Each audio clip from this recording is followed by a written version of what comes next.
신약 성경에 대해서 훑어보고 있습니다.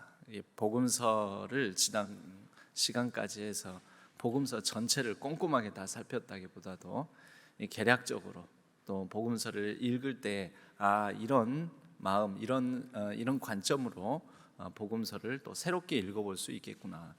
새롭다고 해서 그전과는 전혀 다른, 완전히 그전과는 완전히 다른 새로운 차원으로 복음서를 보는 게 아니라 기존에 우리가 알고 있던 복음서에 관한 읽었던 그 분량 위에 또 우리가 조금 더 보태서 약간의 좀 더 풍성한 관점을 곁들여서 읽으면 우리가 이 복음서를 더 잘 이해할 수가 있습니다.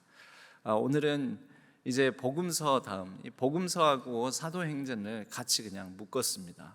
왜 그렇습니까? 저자가 같거든요. 지금 우리가 나누는 요 신약 성경을 훑어보는 관점은 우선은 이 저자를 중심으로 해서 살펴보는 것입니다.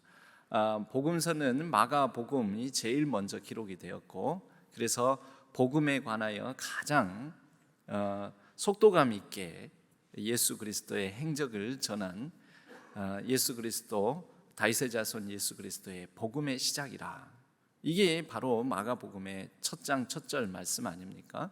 그래서 속도감 있게 예수 그리스도에 관한, 예수 그리스도께서 행하신 그 복음에 관한 이런 내용들을 진술한 게 써서 전해진 게 마가복음서고, 그것이 최초로 쓰여진 복음서이며, 그 뒤에 이제 그 뒤를 이어서 마태와 누가가 마가복음의 어떤 그 큰 틀 범위 안에서 마태는 마태대로 조금 더 강조하고 보태야 될 부분들, 누가는 누가대로 좀 더 강조하고 보탤 부분들, 이렇게 해가지고 이 세 복음서가 공감 복음서다라고 이렇게 별칭을 갖고 있다고 했습니다.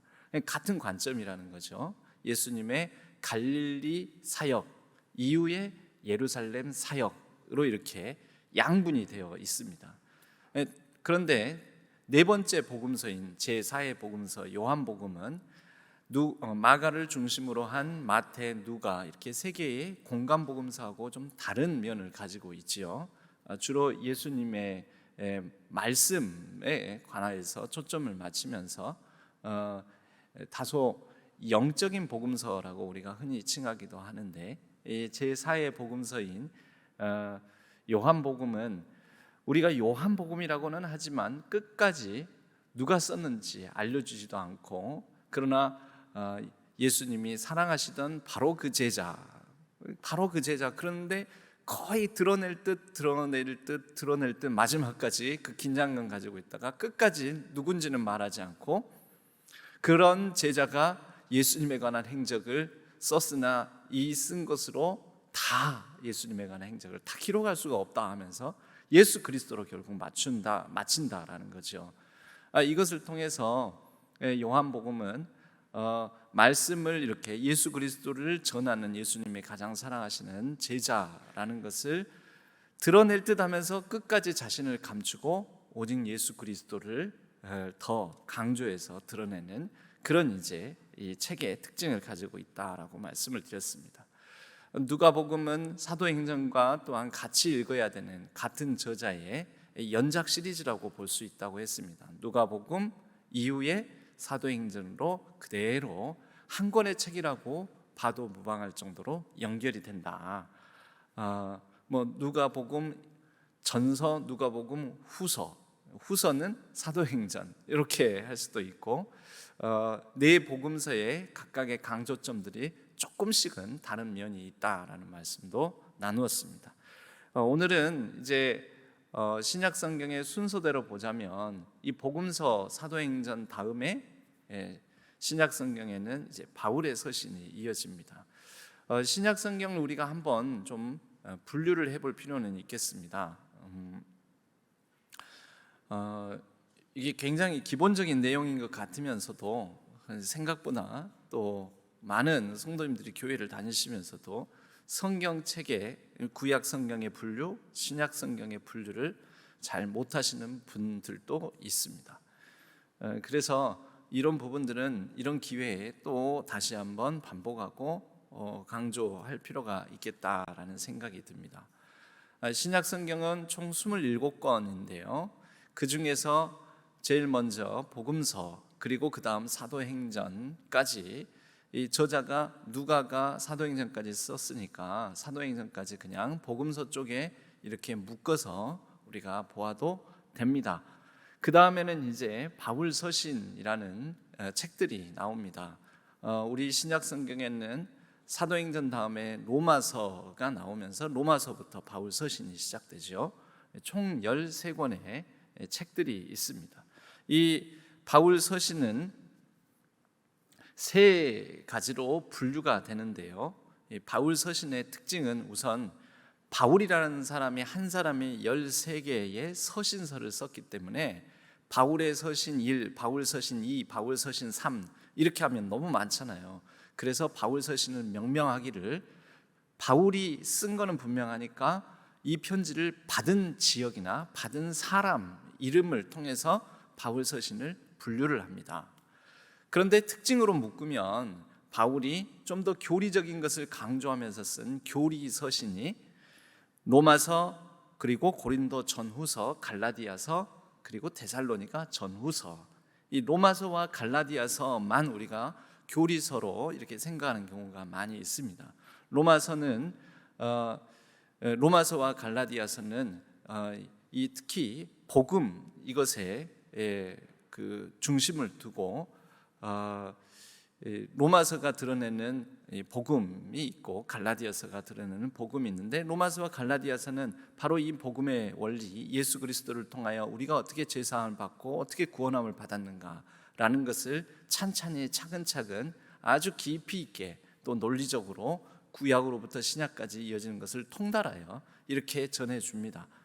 고린도 전후서는 이 좀 더 실제적인 교회의 문제에 대해서 질문하는 것에 답하는 그런 차원으로 여러 가지 교회 안에 일어나는 문제들에 대해서 그 가운데 이 교리적인 권면과 또 교훈, 훈계를 주는 게 고린도 전후서이지요.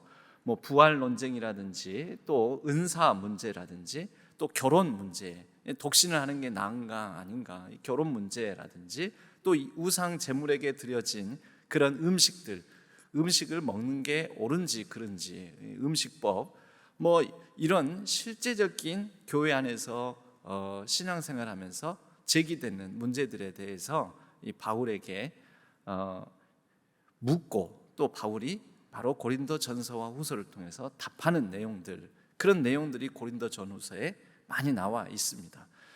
그래서 교회 안에서의 분쟁과 갈등이 또 고린도 교회에는 있었기 때문에 거기에 대한 답들, 또 여러 가지 은사 문제, 사색당파 이런 걸로 인해서 갈등이 있고, 부활 문제 가지고도 또 사람들이 갈등이 있고, 교회 안에서 여러 가지 신앙적 입장에 따라서 갈등이 생기는 거죠. 왜 그렇습니까? 서로 가지고 있는 생각들, 철학들, 세계관들, 가치관들이 다 다른 사람들이 모였기 때문입니다.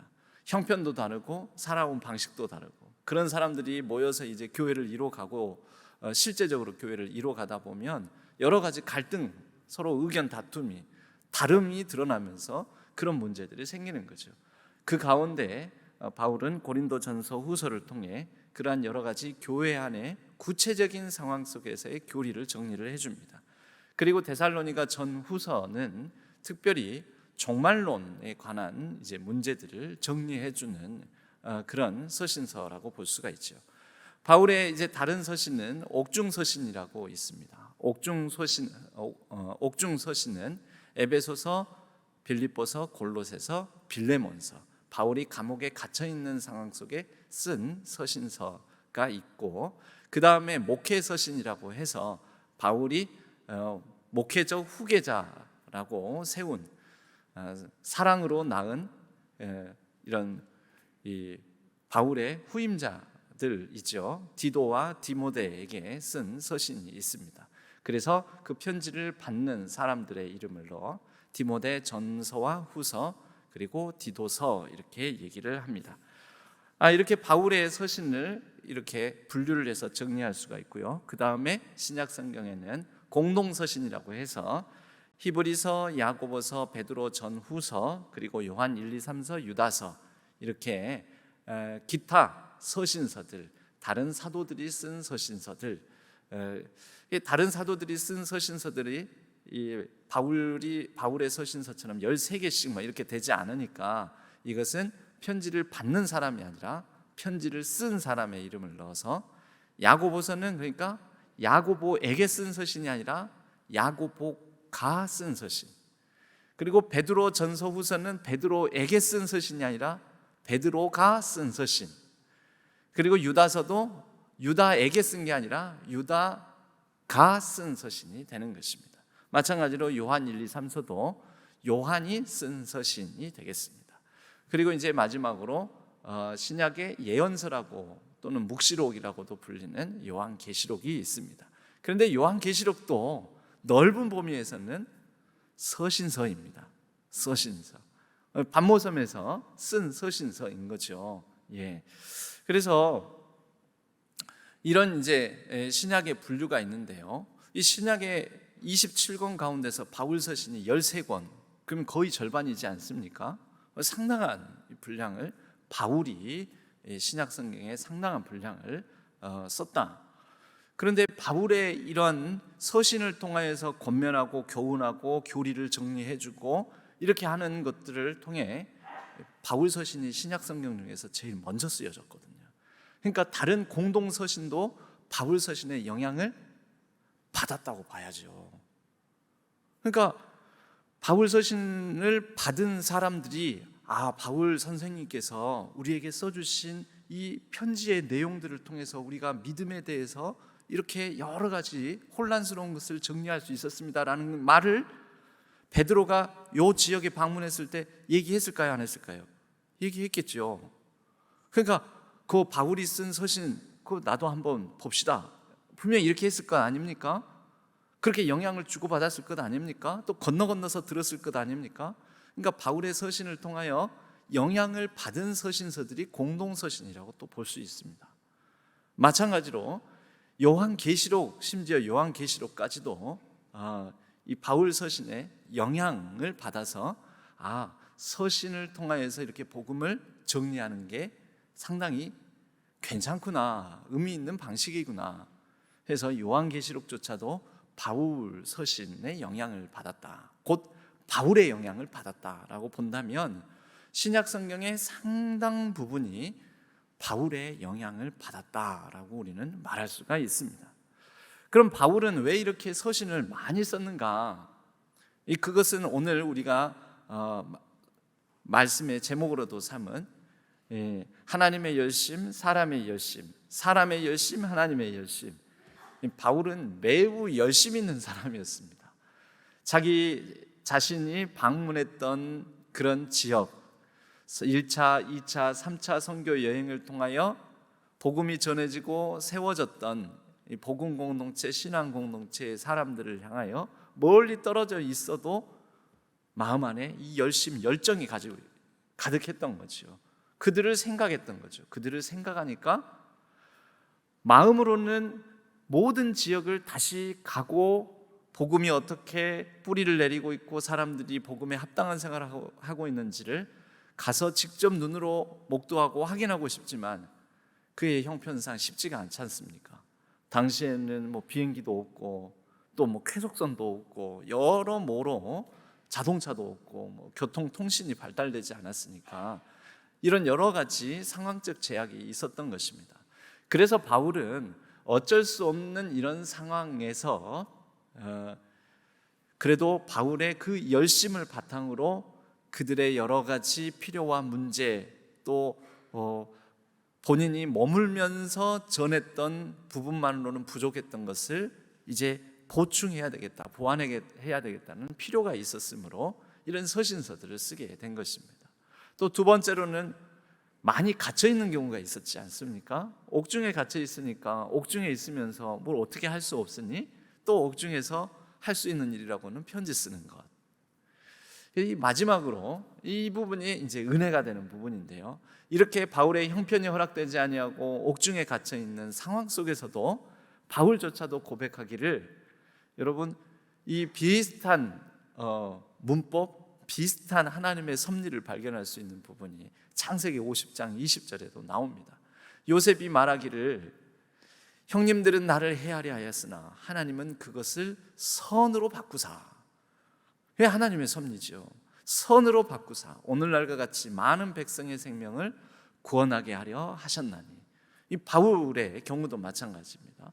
바울이 갇혀있고 형편이 안 돼가지고 그 지역들을 돌아보지를 못하고 직접 방문하지를 못하였지만, 그러나 이 쓰여진 서신서들이 오히려 나중에 복음서를 쓰게 만드는 굉장히 자극제가 되었고, 또 이것을 바탕으로 여러 가지 복음에 관한 오해들, 혼란들을 글로 쓰여진 것은 사람이 가서 얼굴 보고 손잡아주고 또 뭐 이렇게 정을 나누고 이런 거는 그 사람이 직접 그 자리에 있을 때만 가능한 거지 않습니까? 근데 글로 써놓게 되면 이것은 누군가가 그것을 다시 필사해서 베껴서 또 누군가에게 전해주고 이렇게 하면서 한 사람이 직접 방문해서 얼굴 대면하는 것보다 훨씬 더 확산이 되는 거죠.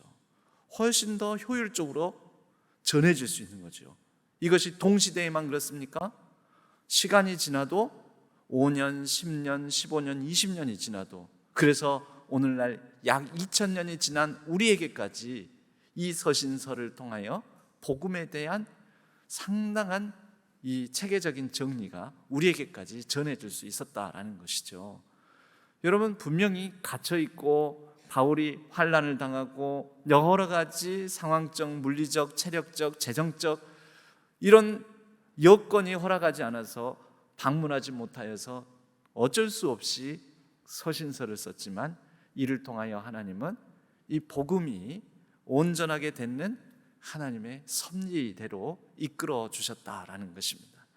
여러분, 오늘날 우리들도 마찬가지입니다. 어떤 일로 말미암아 제약이 생기고 상황으로 인하여서 어떤 뭔가 이게 내가 계획했던 게 막히고 또 뜻대로 되지 않고, 그래도 우리가 붙들어야 될 것은 하나님은 이를 통해서도 하나님의 일을 분명히 이루어 가신다.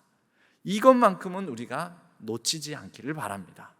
우리 성도님들의 삶의 형편 속에서도 바울하고는 좀 다른 상황, 우리는 또 시대도 다르니까 다른 상황, 다른 여건으로 인하여서 계획대로 안 되고 길이 막히고, 왜 길이 막히고 이렇게 안 되지? 내가 열정을 가지고 하나님의 일을 하려고 하는데 왜 안 될까? 안 되는 그 상황으로 인하여서 하나님은 오히려 하나님의 섭리 가운데 형님들은 나를 헤아려 하였으나 하나님은 그것을 선으로 바꾸사, 내게는 이 막힌 상황이 악한 상황처럼 보이지만 하나님은 그것을 선으로 바꾸사 선한 하나님의 역사를 섭리 가운데 이루어 가실 줄로 믿습니다. 여러분, 우리는 그런 믿음을 가지고 살아가는 사람들입니다. 바울의 서신의 형식은 발신자, 수신자, 바울 서신은 특별히 다른 서신들에 비해서 이런 형식을 거의 대부분 다 따릅니다. 시작하면서 발신자, 수신자, 그리고 은혜와 평강이라는 축복의 인사, 이렇게 시작을 합니다. 이게 무슨 서신인지 몰랐는데 첫 번째 장, 첫 번째 서두를 읽었는데 이런 형식을 갖추고 있다면 우리는 앞에 제목을 딱 가리고서도 대략 이거 바울 서신이구나, 이거 공동 서신이구나, 이 구분이 된다라는 거죠. 특별히 이 발신자, 수신자, 그리고 은혜와 평강이라는 인사법의 가장 모범적인 예가 데살로니가 전서입니다. 데살로니가 전서를 보면 바울과 실루아노와 디모데는, 그러니까 이건 누굽니까? 편지 쓴 사람입니다. 편지 쓴 사람, 발신자. 누구에게 이제 수신자가 나와야 되겠죠? 그래서 그 다음 행 달리에서 하나님 아버지와 주 예수 그리스도 안에 있는 데살로니가인의 교회에 편지하노니, 수신자가 나오죠? 그리고 나서 은혜와 평강이 너희에게 있을지어다. 이게 바울의 인사입니다. 바울의 인사이자 또 바울의 독특한 복음, 바울이 이해하는 복음이 담긴 말이 은혜와 평강입니다. 이 은혜와 평강은 하나님의 구원의 은혜, 자녀된 은혜, 그러니까 하나님의 전적인 하나님께서 하신 일로 말미암아 선물로 주어져서 하나님과 관계가 회복된 것을 은혜라고 합니다. 그런데 그 관계가 회복된 사람들끼리 이제 이루어가는 새로운 또 사람들 사이에 우리들끼리의 관계의 형식을 바울은 평화라는 말로 담습니다. 이게 복음이에요. 그러니까 은혜라는 말에는 하나님과의 수직적인 관계라는 그런 복음의 내용이 담겨 있는 것이고요. 평화라는 말에는 평화 또는 평안, 평강 이런 말에는 사람들 사이에 우리가 복음으로 말미암아 이루어가는 새로운 관계 맺는 방식에 관한 얘기를 인사 또는 이런 축복의 인사를 통하여 바울은 드러내고 있다라는 것입니다. 은혜와 평강, 이것은 평강은 마음 편하게 사시기를 바랍니다 이런 얘기가 아닙니다. 그 안에 있는 의미는 사람들 사이의 관계를 우리가 예수 그리스도를 믿는 자녀로서 화목하게 만들고 이런 복된 평화의 관계를 이루어가고 우리가 서로 하나님의 자녀답게 서로 잘 올바른 관계를 맺고 살아가는 것, 이것을 바울은 권면하고 인사하고 이 인사법으로 축복한다라는 것입니다. 그것이 하나님 보시기에 합당한 삶이다라는 것이죠. 이 바울 서신을 이해를 하려면 이제 바울이 누구인지를 우리는 이렇게 살펴볼 필요가 있습니다. 바울은 누구인가? 바울 너무 익숙하니까 우리가 바울을 잘 아는 것 같지만 특히 이 바울에 대해서는 다른 것보다도 우리가 가지고 있는 신약 성경에서 바울을 어떻게 말하고 있는가, 성경에 등장하는 바울의 모습을 우리가 살펴보고 좀 정리를 해볼 필요가 있습니다. 그런데 크게 보면 사도행전은 누가 썼다고요? 사도행전 누가 썼어요? 누가? 그 방금 말했잖아요. 답을 제가. 사도행전 누가 썼어요? 내가 뭐 그랬잖아요. 누가 썼어요? 누가가 썼어요. 누가가 썼기 때문에 바울의 이 선교 여정의 마지막 선교 여정의 동역자로서 또 바울이 로마 감옥에 갇혔을 때도 바울의 곁에서 때로는 바울이 글을 쓸 수 없는 상황에는 대필자 역할까지 했던 사람이 누가라는 사람입니다. 그러니까 사도행전에서 묘사된 바울의 모습이 있습니다.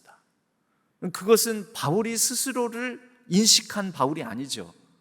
곁에서 바울을 아주 세밀하게 관찰했던 사람이 본, 즉 타인이 본 바울의 모습이 사도행전에 드러나 있고요. 바울 서신이 많잖아요. 바울이 자기 자신을 표현하고 인식하는 모습이 이렇게 있습니다. 그러니까 스스로가 자서전적으로 자신을 바라보는 바울의 모습이 신약 성경에 바울의 모습이 그렇게 나타난 부분이 있고요. 관찰함으로, 누가라는 사람이 꼼꼼하고 세밀하게 관찰함으로 표현된 바울의 모습이 있습니다. 그래서 신약 성경에는 바울의 모습이 이렇게 크게 보면 두 가지 형태, 두 가지 모습으로 드러난다. 이런 예수님에 관한 행적, 예수님에 관한 표현, 예수님에 관한 강조점도 4명의 저자가 사복음서를 통해서 드러내지 않습니까? 여러분, 사람은 한 사람을 통해서 그 사람의 온전함이 드러나는 게 아니라 본인이 자기 자신에 대해서 얘기하는 것, 다른 사람이 얘기하는 것, 근데 다른 사람도 한 사람이 아니라 여러 사람이 얘기하는 걸 통하여 사람에 관한 그 사람은 그런 사람이구나 라고 좀 더 완전하게 정리될 수 있는 거죠. 그러니까 우리들도 누군가에 대해서 어느 한 사람 말만 듣고 판단하면 됩니까? 안 됩니까? 예, 신약 성경의 구성이 그래요. 신약 성경의 구성이.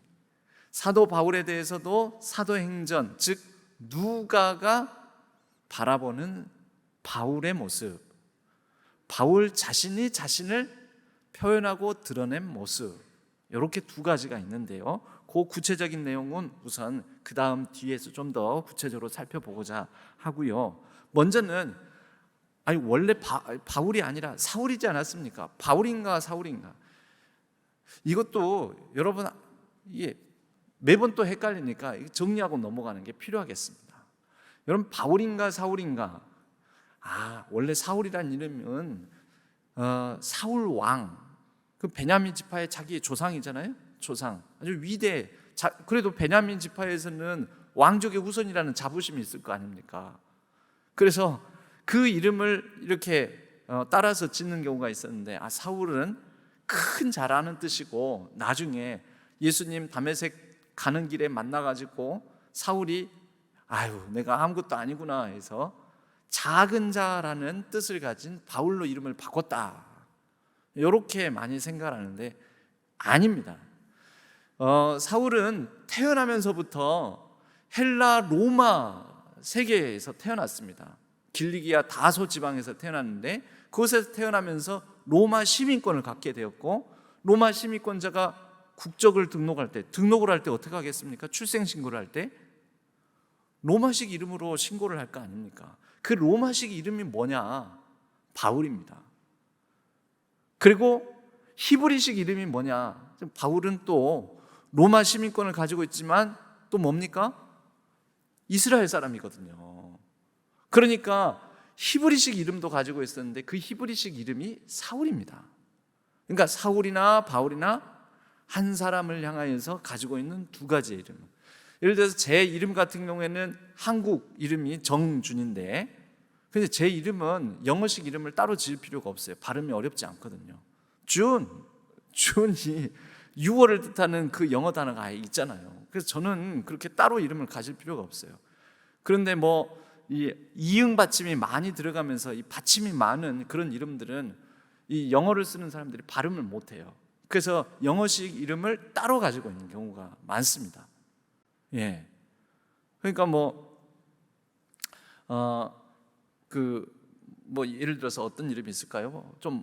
조금 복잡한 이름으로 따지자면 사실 철휘라는 이런 이름들은 외국인들이 발음하기 어렵습니다. 철휘, 그러면 그 사람이 자기 마음에 드는 대로 그냥 나 영어식 이름으로는 빌립이라고 할래. 필립, 콜미 필립, 나를 필립이라고 불러줘, 이렇게 얘기할 수 있는 거죠. 그게 바로 바울이고 로마 사람들을 대할 때 쓰는 이름. 그러니까 사울이 이쪽 유대 지역에서 살면서 이 사람들하고 관계할 때 사울이었다가 이제 회심하고 난 다음에는 아무래도 이방 사람들을 많이 대하지 않습니까? 그러면서 이방 사람들을 대할 때 이들에게 친근한 이름인 바울로 고쳐서 불려지게 된 것입니다. 그러니까 이것을 헷갈리면 안 됩니다. 사도행전 13장에는 그 구체적인 부분이 나오는데요, 그 전까지는 사울을 쓰다가 바울로 이름이 바뀌는 장면이 나와요. 13장 4절에 보면은요, 두 사람이 성령의 보내심을 받아 실루기아, 배 타고 구브로로 살라미에, 그냥 장소만 쭉쭉쭉쭉 갑니다. 하나님의 말씀을 유대인의 여러 회당에서 전할세 요한을 수행원으로. 요한, 이게 사도 요한인가? 아니에요, 여기 요한은 마가 요한입니다. 마가 요한. 요한을 수행원으로 두고 바보에 이르러, 지명 이름입니다. 그 바보가 아니에요, 우리가 아는 그 바보. 지명 이름, 바보라는 섬이에요. 바예수라 하는 유대인 거짓 선지자인 마술사를 두고 그가 총독 서기오 바울과 함께, 이 총독의 이름, 그곳 지역의 총독의 이름이 서기오 바울인데, 서기오 바울이라는 이 가문이 굉장히 유력한 가문이었다고 해요. 서기오 바울은 지혜 있는 사람으로 바나바와 사울을 불러서 하나님의 말씀을 듣고자 하여, 그런데 이 마술사 엘루마라는 이 마술사가 자꾸 복음 증거하는 것을 방해하더라는 거죠. 총독으로 믿지 못하게 힘쓰니 9절, 드디어 이때 바울이라는 이름이 처음 나오는 겁니다. 바울이라고 하는 사울이, 보세요, 바울이라고 하는 사울, 즉 지금 이제 헬라 사람, 로마 이 사람을 만난 거 아닙니까? 헬라 사람 앞에서는 바울이라는 이름을 사용하는 사울이라고 사울과 바울이 같은 이름이라는 것을 드러냅니다. 예. 자, 그러면 이 바울에 대해서 우리가 바울의 정체를 조금 알 필요가 있는데요. 바울은 지금 이 로마식 이름이 있고 히브리식 이름이 있다라는 것을 통해서 볼 때 이중 국적을 가진 사람이요, 이중 언어를 쓰는 사람이요, 이중 문화권에 속한 사람이다라고 말할 수가 있겠지요. 바울 스스로가 이렇게 바울은 그래서 특별히 그때 당시에는 이 헬라어를 쓰는 사람들이 굉장히 고급진 사람으로 인식이 됐었습니다. 뭐 요즘은 그래도 영어 쓰는 사람들 보고 막 우와 하는 정도까지는 아니지만 그래도 우리나라도 한 30여 년 전 정도만 하더라도 30-40년 전 이전만 하더라도 영어를 막 좀 잘하면은 우와 하면서 좀 되게 고급지게 보고 그렇지 않았습니까? 예. 요즘도 뭐 그런 부분은 있지만 그래도 좀 덜하죠, 예전에 비해서는. 그런데 이때는 그런 게 있었습니다. 그래서 사도행전에도 보면 이런 표현들이 나옵니다. 네가 헬라말을 아느냐라고 바울을 향해서 이렇게 이게 굉장히 감탄사입니다. 헬라말을 안 해? 헬라말을 아느냐? 그때 이 로마 헬라권에 있는 사람들은 인식이 어땠냐면 헬라어를 쓰는 사람이 문화인이요, 헬라말을 쓸 줄 모르는 사람들은 야만인으로 그렇게 사람을 딱 분류하고 살았습니다. 그러니까 헬라말을 쓸 줄 모르는 사람은 지저귀는 쇠들이 제잘제잘 거리는 그런 소리밖에 소리만 내는 사람에 불과하다. 그래서 저들은 야만입니다. 그래서 야만을 바바리안 이러거든요. 근데 바바리안이 바르바르 이게 뭐냐면 새가 지저귀는 소리를 그들이 생각하는 새가 지저귀는 소리예요. 그러니까 야만인의 호칭 바바리안은 새들이 지저귀는 소리나 내는 우리가 알아듣지 못하는 헬라말도 못하는 사람들의 소리다. 이게 야만인.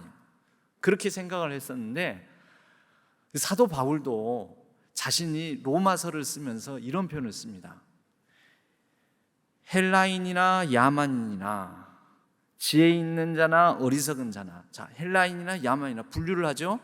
그러면 헬라인은 누가 헬라인입니까? 헬라말 쓰는 사람이나 헬라말 안 쓰는 사람이나 이렇게 해야 되는데 이것을 헬라인이나 야만이나. 그러니까 바울이 이런 표현을 로마서에서 쓸 때는 바울도 어떤 생각을 가지고 있었던 거죠?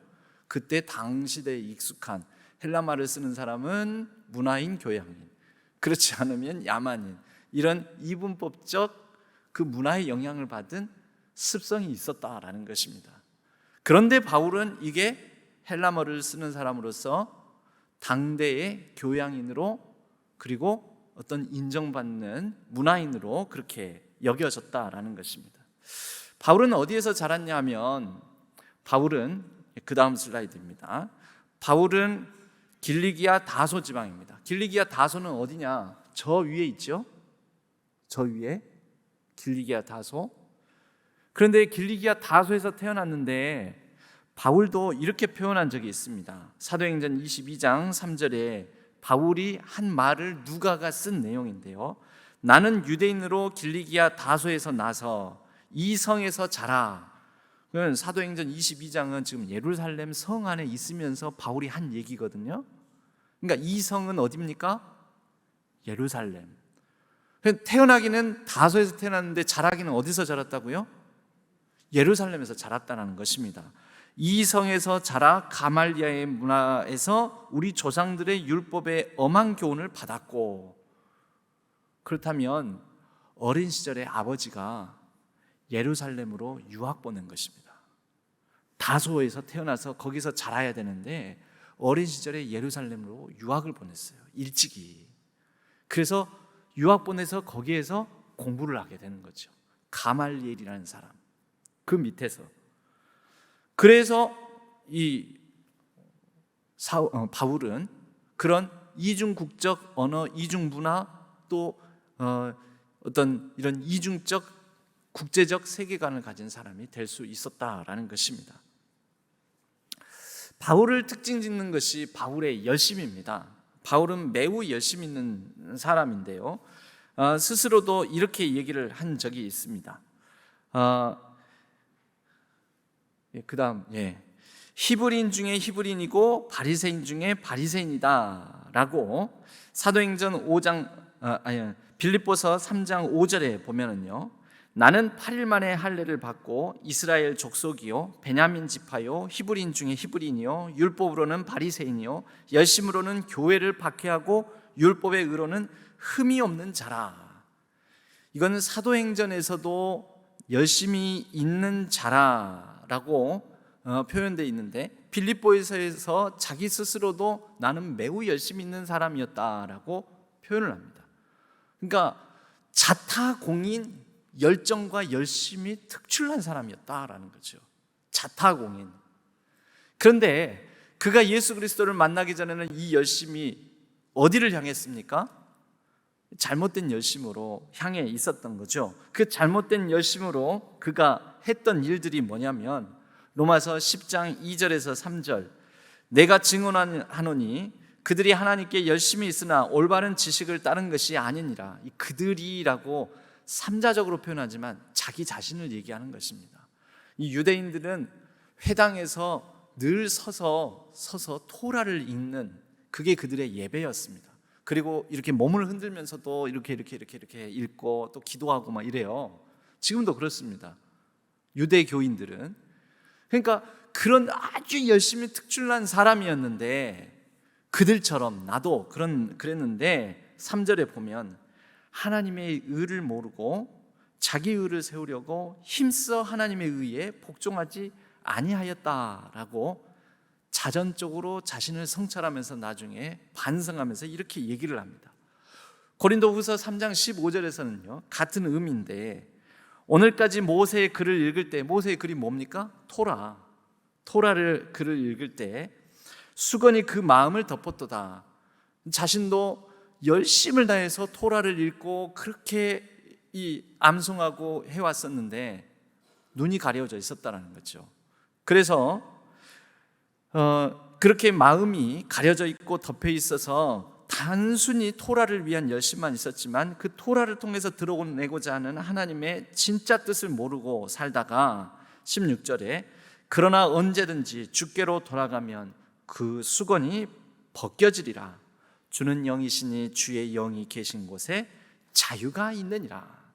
바울이 이 마음의 비늘, 수건이 벗겨지고 난 다음부터는 자신이 토라의 어떤 율법의 조문에 매인 열심이었다가 이제 이것으로부터 벗어난 주의 영이 계신 곳에 있는 그 자유함을 누리는 복음 안에서의 자유한 자가 되었다라는 것입니다. 사도행전의 바울과 그리고 이 바울이 쓴 바울 서신에서의 바울의 모습이 조금 다르게 나타나는데요, 이제 이 부분을 말씀을 드립니다. 사도행전에서는 바울이 굉장한 능력자로 나옵니다.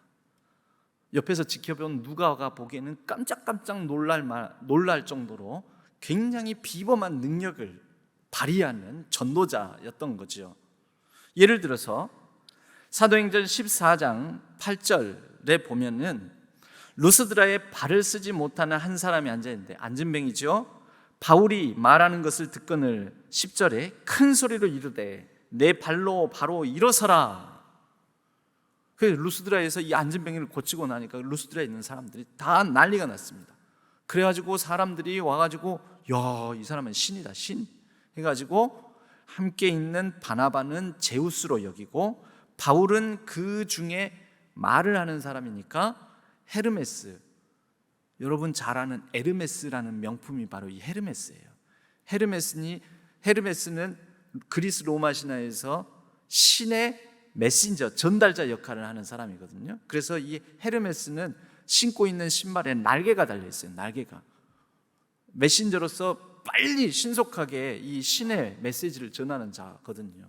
나중에 여러분 에르메스 그 문장 한번 봐보시면 날개 달린 딱 있어요. 안 보셔도 되고요, 관심 없으시면. 아무튼 바울을 에르메스를 하면서 그 앞에 가지고 막 제사를 지내고 난리가 납니다. 뭡니까? 능력자잖아요. 말하는 자. 이 말에 탁월함 있고 말에 능력이 있어서 병자를 고치고, 그리고 사도행전 19장에 가면은 이제는 말로 고치지도 않아요. 심지어 사람들이 바울의 몸에서 손수건이나 앞치마를 가져다가 병든 사람에게 얹으면 그 병이 떠나고 악기도 나가더라. 이 사도행전에서 묘사하는 바울의 모습은 능력자입니다. 언변이 탁월하고 말에 능력이 있고 굉장한 이 능력을 가진 그런 사람으로 나타나는데, 그런데 그렇게 누가가 기록한 사도행전은 그러는데 바울이 쓴 서신서들에는 바울이 굉장히 연약하고 부족한 사람, 고뇌와 여러 가지 근심이 가득한 사람으로 많이 나옵니다. 예를 들면요, 고린도후서 10장 10절에 보면 그의 편지들은 무게가 있고 힘이 있으나 그가 몸으로 대할 때는 약하고 그 말도 시원하지 않다. 이게 뭡니까?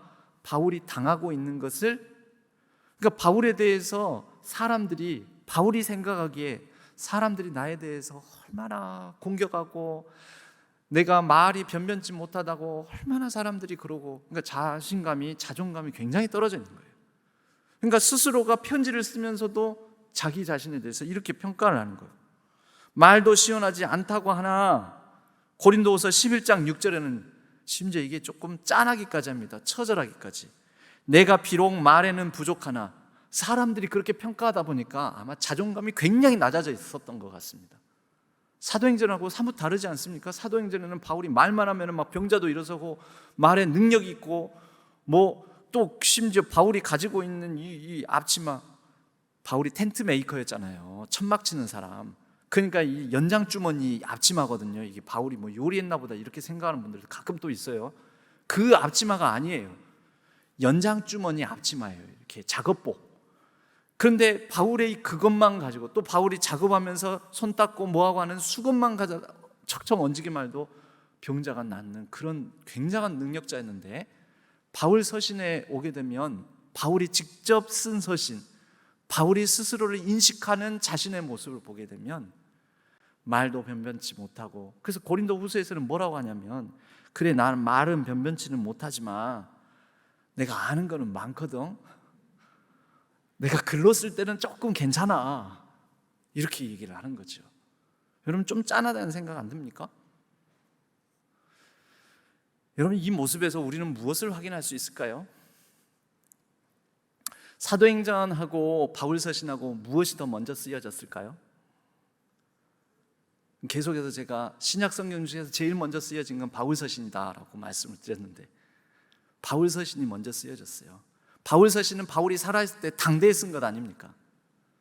근데 사도행전은 바울이 죽고 난 다음에, 내지는 거의 죽음에 임박했을 때 누가가 바울이 쭉 선교의 여정을 관찰한 것을 기록한 거 아닙니까?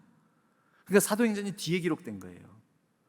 바울이 죽고 난 사후이거나 바울이 죽을 무렵쯤에 쓰여진 거예요.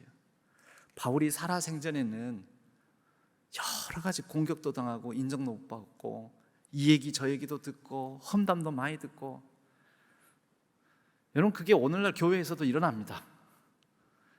여러분들도 교회 생활을 하다 보면은 교회 생활을 하는 중에는 이 얘기도 듣고 이 얘기도 듣고 저 얘기도 듣고 힘들고, 그러면서 속상하고 자존감 떨어지고 내가 뭐 한다고 이러고 살지라는 생각 들고 이럴 때가 많습니다. 바울 서신의 바울입니다.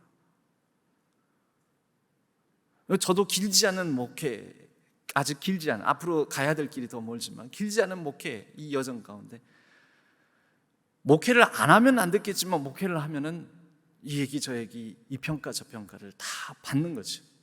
말을 듣는 자리입니다. 그러다 보면은 바울과 같은 이런 마음이 들 때도 있어요. 이런 자의식을 가질 때도 있는 거죠. 속상하고, 내가 그렇게 부족하고, 이 자존감이 엄청 떨어지는 거죠. 내가 이렇게 부족하고 연약하지만 그래도 이런 부분은 그래도 조금은 좀 낫지 않습니까? 이거는 나도 조금은 인정해 주시면 좋겠습니다. 이런 식으로 방어적으로 막 되는 거죠. 여러분, 그런데 그러한 과정 가운데서도 바울이 전했던 복음은 꽃을 피웠고, 그 바울은 스스로 그렇게 생전에는 눌려 살았을지 모르지만 바울 사후에는 그의 행적을 쭉 지켜본 자들은 그를 통해서 일어난 복음의 놀라운 역사와 그 바울이 이 전했던 복음으로 말미암아 일어났던 많은 하나님의 일들은 사도행전식으로 기록에 남는다라는 것입니다. 여러분 속상하시지요? 때로는 이 얘기 저에게 듣는 거 되게 힘들고 마음 아플 때도 많죠. 그러나 그 과정 가운데서 하나님은 일하시고 또 이러한 우리에 대한 진정한 평가는 우리 내 당대의 온전한 평가를 혹시 못 받는다 할지라도 그 이후에는 제대로 된 평가를 받게 됩니다. 사도행전에 묘사된 바울과 바울 서신을 통하여서 바울이 스스로를 인식한 자의식으로서의 바울은 같은 사람일까 할 정도로 의구심이 들 정도로 서로 다릅니다마는 여러분 어쩌면 이것이 우리도 복음을 붙들고 신앙생활을 하며 살아가면서 교회 생활을 하며 살아가면서 우리 자신에게도 일어날 수 있는 또 자타가 서로 달리 평가할 수 있는 여지라는 것을 우리가 이해하면서 그러나 언젠가는 하나님은 또 언젠가는 나의 지금 현재는 알아주지도 않는 수고와 헌신이 누군가에게서 꼽히고 알아주는 일들이 있을 것이다. 여러분, 여러분의 열심히 헌신이 헛되지 않을 것입니다. 바울도 생전에는 그런 눌림이 굉장히 많았습니다. 그러나 그의 사후에는 그는 당당히 위대한 사도로서 말과 또 그 복음에 능력 있는 능력의 사도로서 자리매김하며 평가를 받습니다. 저와 여러분 오늘 내가 듣게 되는 내가 평가받는 것에 너무 눌리지 마시고 바울 서신을 읽으면서 이 바울의 고뇌, 고충, 아픔, 그래서 그 가운데 자신감, 자존감 떨어지고 연약한 가운데서 하나님의 놀라운 복음의 역사는 우리가 알던 그 바울이 위대했다라고 고백하듯이 하나님은 일하고 계심을 믿고 의지하는 저와 여러분 되시기를 주님의 이름으로 간절히 축복합니다. 기도하겠습니다.